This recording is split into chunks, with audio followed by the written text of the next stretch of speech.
Does this sound like a speaker who's prepared to bring a bill to the floor? Would he do it if he did not have the votes? I think he is going to do it, even though he doesn't have the votes, which is, I mean, he may change his mind. The Rules Committee has the bill tomorrow. They will decide when it gets to the floor, and they will decide how much debate there can be around it. If I'm Kevin McCarthy, I probably would hold back until I was pretty certain of victory, because if he loses this vote because of all of the things that people want in the bill that he is not willing to grant them, then he is in no position to negotiate with the White House. And the White House, as you heard from Curran Jean-Pierre, at the moment is in no mood to negotiate. Right. I'm not sure how long her position is going to stand, because even some Democrats are saying, let's get this done before it's too late. Yeah, our fresh reporting, and I'll read some too, and this is from our colleagues Billy House and Eric Wasson. The plan, according to people familiar, is to send the bill as is to the House floor for a vote later this week under a rule that does not permit amendments.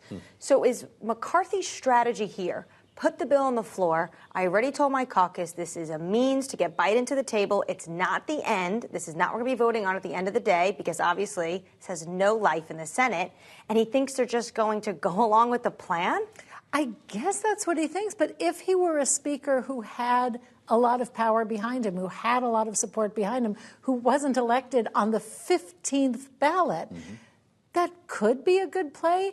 But it's clear his caucus doesn't believe him, that it's just this bill and it's just the negotiating. They cannot go home and say, if you're from Iowa, I let the biofuel tax break expire. Or if you're from, if you're a right winger and you want the work requirements strengthened, you can't go home with that. So you have to trust Kevin McCarthy, and this will be a sign of how trusted he is, even among Republicans. Well, maybe we approach this a little bit differently as well, because Kevin McCarthy is essentially daring his caucus to vote against it, right? You're going to vote against cutting spending by $130 billion. You want the Joe Biden plan? Go home and tell your people that. And also in terms of the debt ceiling, we're getting close here. As soon as they vote on this, it looks like it'll be followed by an X date coming from the Treasury Department. We'll actually know how long we have, even if they move it again. At least there's something to get your hands around here, because tax receipts are coming in.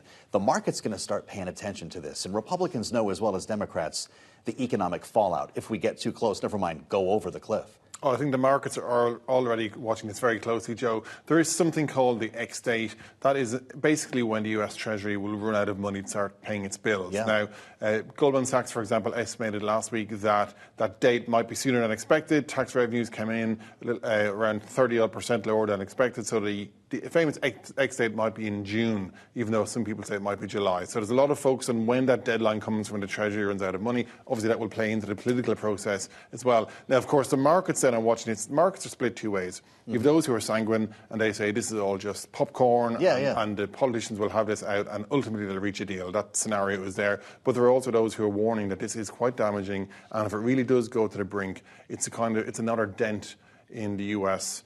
Sort of economic reputation globally after already the banking scare this year.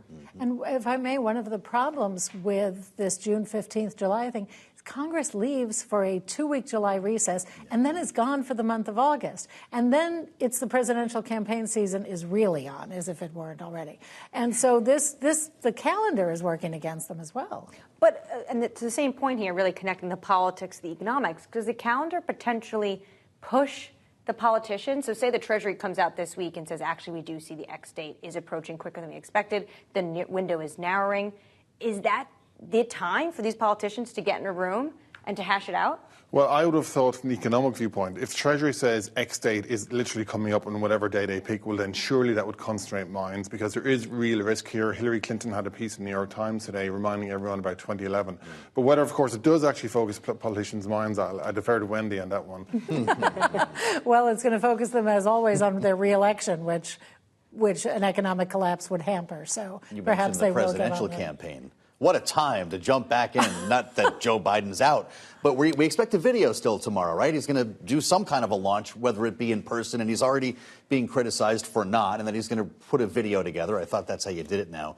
But on TikTok. I'm sure it'll make its way to TikTok. Exactly, yeah. Who needs to plan a date and to do this in public? I'm guessing and not on TikTok. But then again, they lost their blue check, right? That's a whole other thing. But in terms of making the announcement tomorrow, will that inform his approach to this? Or does he approach this as a candidate who's trying to win political favor, or a president who's trying to save the country from a default? Yes. Got it. How do you do both then, Wendy? That is the trick when you're running for a re-election, which is always more difficult because you can't just make promises.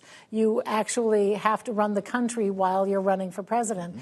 And he cannot let the debt ceiling pass, the debt ceiling, X day pass without raising the debt ceiling. And yet he is doing what I think some people are calling the soft launch tomorrow, where this is that's what I'm calling it. Yeah, there you go. The fourth anniversary of when he announced in 2019. So he's putting out a video. He's announcing. I mean, they can call it a soft launch. But is he going to be signing FEC paperwork? I don't think so, no. He still wants to drag this out as long as he can, although it's just kabuki. No one believes he's not running for president. Yep. There are a lot of people who wish he weren't, but there's... The debt ceiling is going to be a huge topic while he's announcing his re-election in this quote-unquote soft re-election campaign. Soft launch, here we are. Biden, if this is another catastrophe in terms of the economy, if there was to be no negotiations and potentially the U.S. was to, quote unquote, hit the fiscal cliff and fall off of it, wouldn't this damage him going into 2024? Because we saw the polls, everyone is concerned about the economy, and inflation is still very high. Yeah, I think if there was to be a fiscal cliff and that kind of a crisis, then it would be a massive blame game all around. I don't see how it would be good for the Biden administration or the Republicans if the US was to be in that kind of a debt crisis. So one would assume they'll both try and make sure they don't get there. But even leaving that aside, I think the economic story in the US election will be fascinating this time because there already is, the US economy is in pretty good order. Unemployment is at an almost 5-decade low. Any mature democracy would cry out for that. But then we have the inflation blame game. The inflation story is so real for everyone here. And it'll be fascinating to see how that spills out. Does Biden cop the blame for that because of the spending they did? Or is it blamed on other kind of structural factors? So I think personally economic policy will be really interesting in the US election this time.